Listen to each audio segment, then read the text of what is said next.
Some people see AI as an opportunity, but others see it as a threat, as something dangerous. How do you see?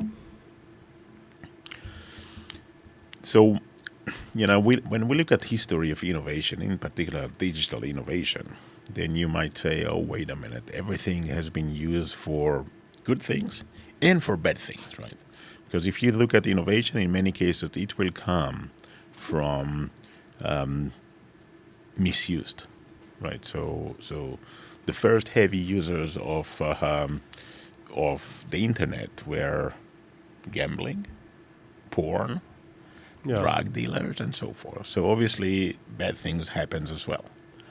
But at the end of the day, if you ask yourself whether or not you prefer a world without the internet, then absolutely not, right? So everything for us is on the internet, or the accessibility to the information is becoming dramatic.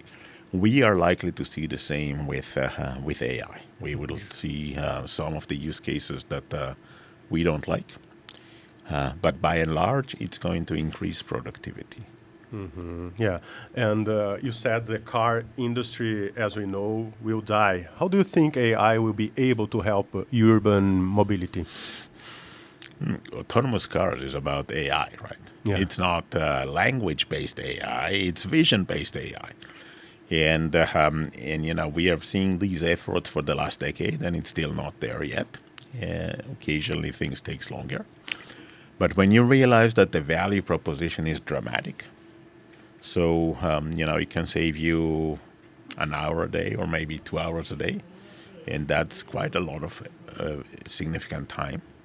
And so we realize that eventually it will happen. Now, what is likely to happen is once we have autonomous vehicles, just imagine for a second that you don't need to own a car anymore, right? You can snap your fingers, car shows up, take you wherever you want, and then you snap your finger again and the car disappears, right? The only thing that you need to learn is how to snap your finger. That's it, right?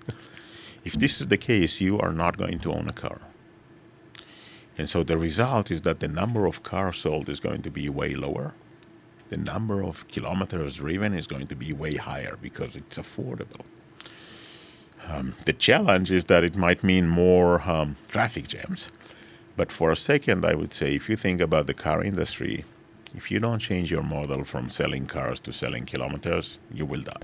Mm-hmm. If you're selling car insurance, if you don't change your model from selling per car to sell per kilometer, you will die.